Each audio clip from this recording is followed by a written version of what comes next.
Welcome back. Today in episode 3 of Classroom Hatchery Television, we'll check on our Atlantic salmon eggs and hatcheries, and then we're going to learn how to identify Atlantic salmon so that we can tell them apart from other types of fish. We're going to be joined by Dr. Catherine Pyman, a fish scientist and a former coordinator of the Bring Back the Salmon program.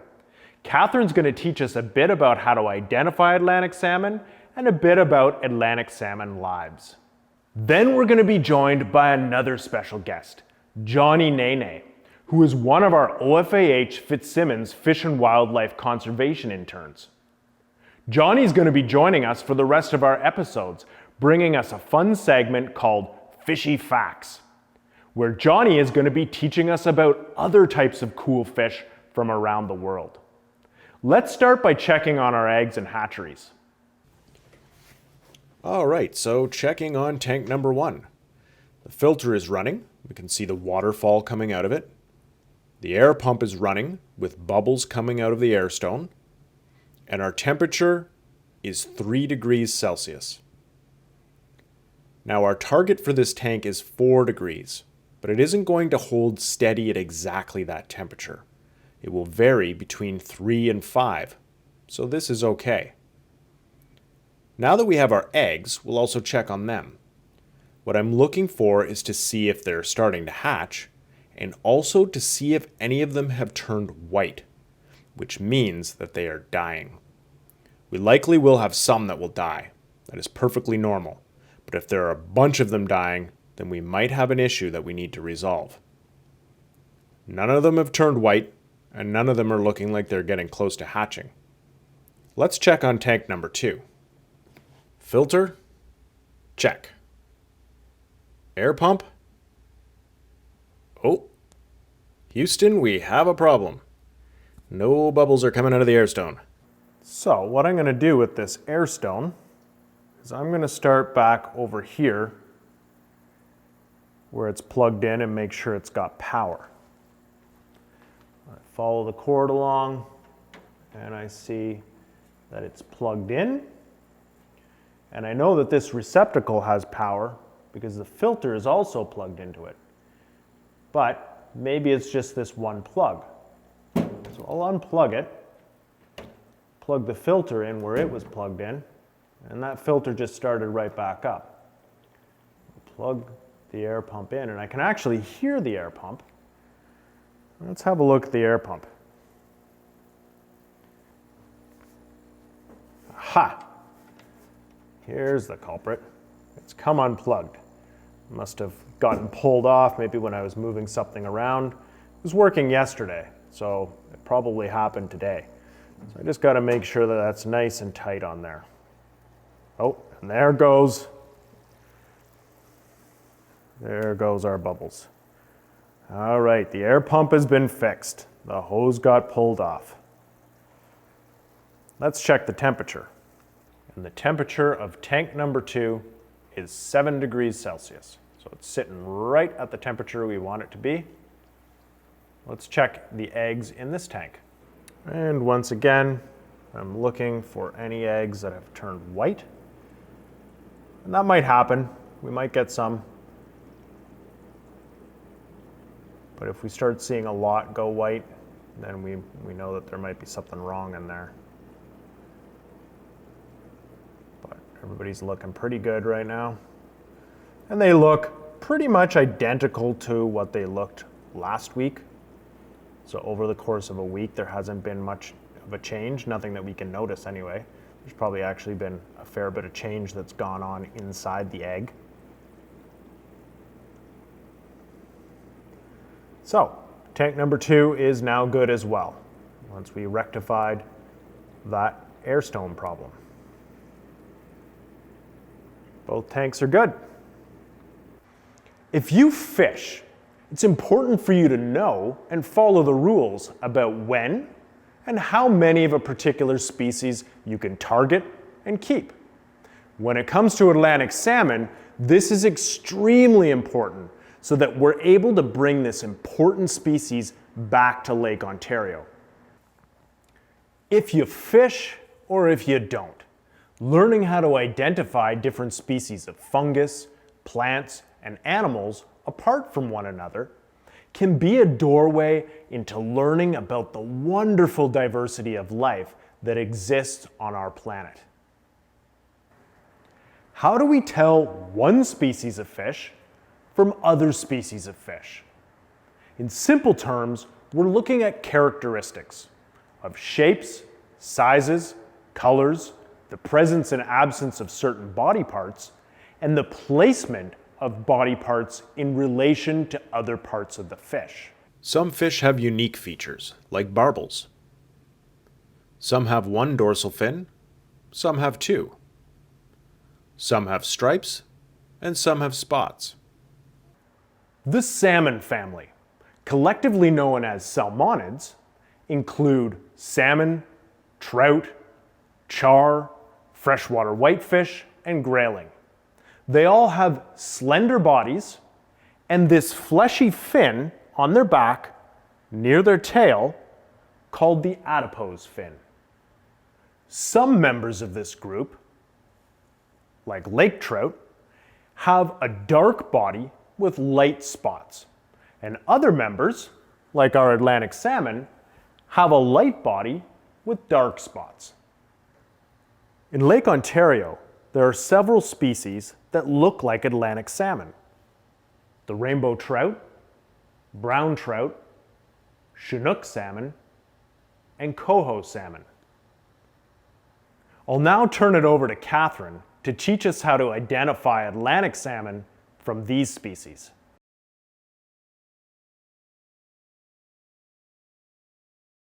In Lake Ontario, Atlantic salmon are native, so are brook trout and lake trout. The other salmon and trout have been introduced from other parts of the world. Brown trout are native to Europe, not North America. Pacific salmon and rainbow trout are native to the west coast of North America, not to the Great Lakes. So instead of one species of salmon and two distinct-looking species of trout, we now have 4 additional species to identify. The juvenile fish can be tricky to identify. At a quick glance, you can see that juvenile coho salmon have a white edge on their anal and dorsal fin, which is usually followed by black. Chinook salmon do not have any white on their anal or dorsal fin. The back of the adipose fin in brook trout is dark, and there's an orange tint to some of their fins. When these fish are bigger, there is a white edge to the lower fins. Rainbow trout have an adipose surrounded by a black line, and a white tip on their dorsal fin. Brown trout have an orange adipose fin, and their paw marks are wide. Atlantic salmon have a clear adipose fin, and do not have white or black marks on their other fins. As these fish get bigger, it gets much easier to tell them apart. In identifying the adults, the first thing to look at is the gill plate. Does it have spots on it? If it does have spots, then you have either a brown trout or an Atlantic salmon. If it doesn't, then you have either a rainbow trout, Chinook salmon, or coho salmon. So let's assume that the fish you saw does not have spots on the gill plate. The other thing that it should have is spots on the tail. These 3 species all have spots on the tail, but they differ by how much. Our rainbow trout has many spots and lines on the tail. It also has a pale mouth. Chinook and coho salmon both have dark mouths. A Chinook salmon also has a fully spotted tail, whereas a coho salmon only has spots on the upper lobe of the tail. If the fish you saw does have spots on the gill plate, then it likely does not have spots on the tail. To tell these 2 species apart, there are 2 key things I want you to look at. One is the length of the mouth. Brown trout have large mouths. In brown trout, the maxillary, the upper part of the mouth, will extend past the eye, whereas in Atlantic salmon, the maxillary stops before the end of the eye. The other thing to look at is the tail. The end of the tail in a brown trout is a straight line, whereas in Atlantic salmon it is indented. There's a couple other things you can look at as well.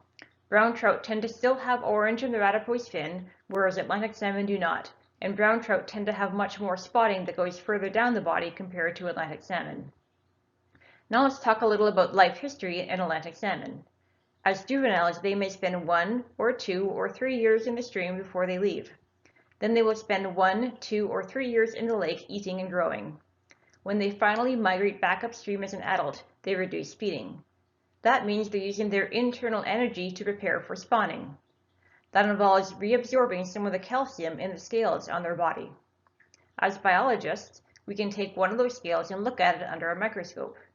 That tells us that this fish came and spawned 1 year. You can actually see the mark where that spawning fish absorbed some of the calcium, and then that fish survived that spawning, migrated back to the lake, grew even more, and returned the next year to spawn for a second time. As a fish migrates upstream to find spawning habitat, it might encounter barriers. There are two types of barriers. We have natural barriers, often in the form of waterfalls, and we have man-made barriers. Natural barriers are neither good nor bad, they are just part of the landscape. Where we have man-made barriers, we can use fishways to get fish past them, and use cameras to count the fish. Imagine that your job was to identify and tell apart these species. In some years, there were over 25,000 fish swimming past. Not an easy task. Animal migration is fascinating. The sheer abundance of critters that move from one place to another, even in our own backyard, is amazing. We used to have Atlantic salmon, American eel, and other species that would migrate up our streams to spawn. They used to number in the hundreds of thousands. Our streams at that point were open and accessible, and we hadn't destroyed the habitat by cutting down trees. When we started to alter that, we lost the abundance of our native species. The species that travel upstream to spawn leave behind their eggs, and then some of them die. Some species, like Chinook salmon and coho salmon, always die after they spawn. It's part of their life cycle. Once they come upstream, every single fish will die. Other species, like rainbow trout, brown trout, and Atlantic salmon, can all survive spawning, and some will come back in the next years. But all of those dead fish left behind provide nutrients for the stream. They feed algae, they feed invertebrates, and they even feed other fish. So that means all of these nutrients brought into our streams each year actually helps the production of more fish. So even though it might look kind of gross, and it might even smell, since we have lost our native species that used to perform the same ecological function, we should be grateful that we have other species that can now fulfill this role.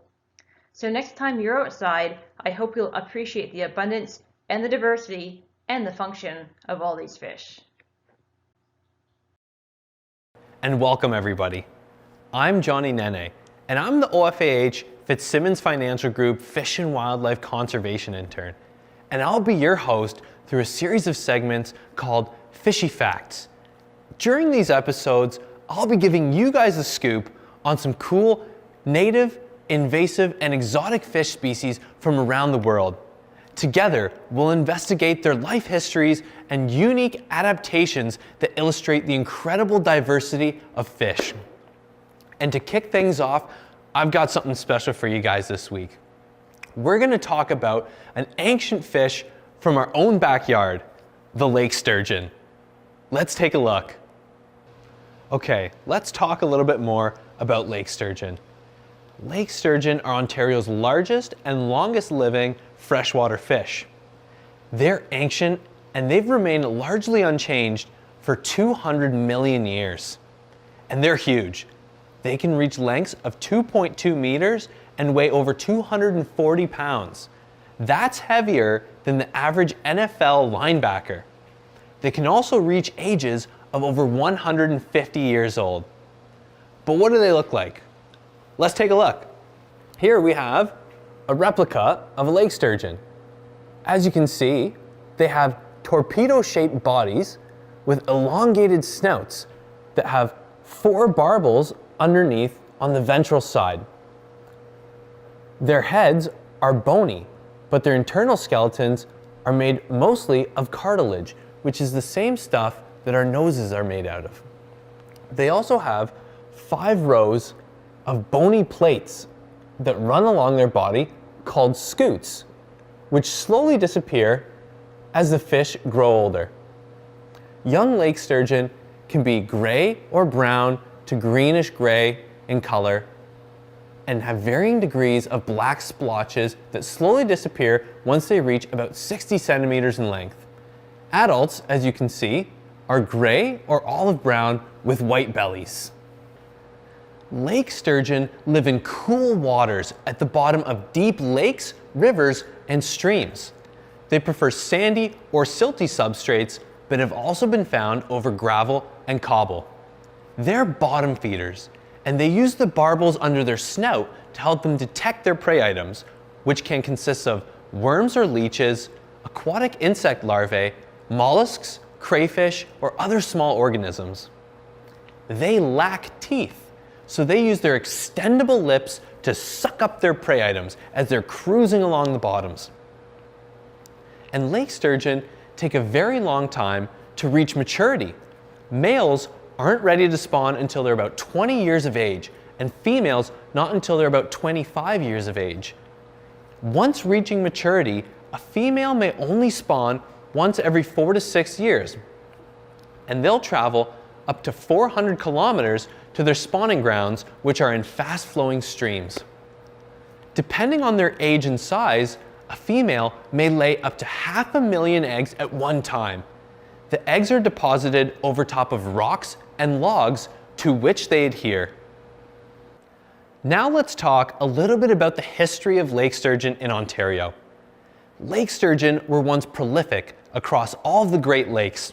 However, intense commercial fishing between the mid-1800s and early 1900s took a massive toll on their population.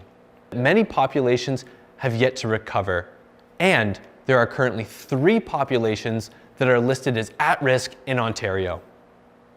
Well, I hope you guys have enjoyed learning about the lake sturgeon as much as I've enjoyed sharing with you.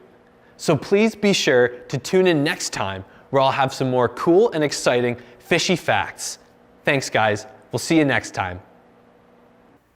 It can be difficult to remember all of the details that distinguish one species from another. For centuries, naturalists have been using art to help them. Drawing is one of the best ways to do this. By drawing a species, be it a flower, a bee, or an Atlantic salmon, you put it on paper and into the depths of your mind. Thank you, Johnny and Catherine. In our next episode, we're going to be learning about Atlantic salmon life cycle from our friend Kat Lucas from Ontario Streams. Until then, keep on swimming upstream.